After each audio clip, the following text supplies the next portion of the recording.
How is the governance structure of football administration like here in Ghana? First of all, thank you very much for having me. I really appreciate the call. Thank you. You've asked a very tough question.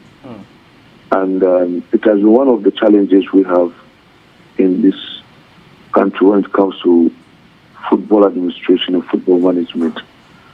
So you realize that over the past years, it has been one of the focal points in helping to reshape Ghana football.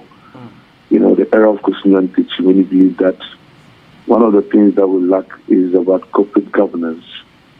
When we talk about corporate governance, we are talking about how to put structures in place and make sure the system would work so that you reduce, that element of interference and, if you like, the element of having someone to, if you like, take charge of everything. You know, that element of autocratic leadership. Yeah. So after the others thing, and then we have normalization, whereas a lot of things have changed.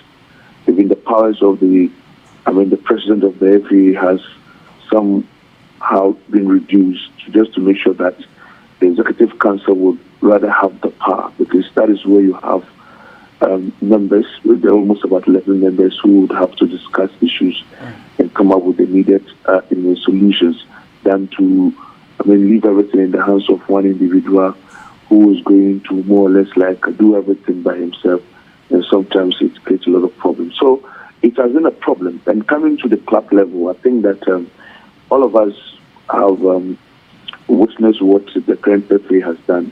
Yeah. And this is a system that has been put in place by the normalization committee, that your referee must have a certain certificate.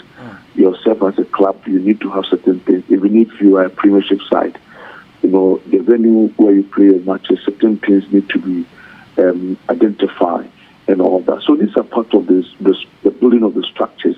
But we've not gotten there yet, because already we have a huge deficit of how to put our house in order in terms of administration, in terms of facility and all that. So it's a challenge, but I think that probably one day we'll get there.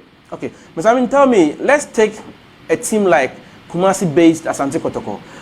It's been told that there's nothing like board members. Obviously, they are going to run the day-to-day activities of the team. Of what negative, of what positive will it be if there are no structures in Kotoko or our hearts of folk?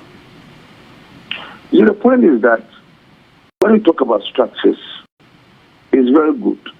You must have a structure, not even only about your administration. Okay. When it comes to the individual component or individual department of your administration, maybe communication, maybe in terms of maybe, if you like, administration, in terms of secretariat and all that, you must have specific roadmap. You must have specific network that is going to help this department to fly, as it were. So if you look at a club like Asante Kotoko, look at the current wrangling. Dr. Che took over some time ago.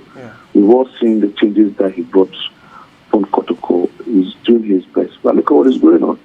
Lectures coming from Mansha to the FA instead of going through Dr. Che and all that. So you realize that a lot of people, masquerading as football administrators or managers of Asante Kotoko, some of them don't even understand what is football administration.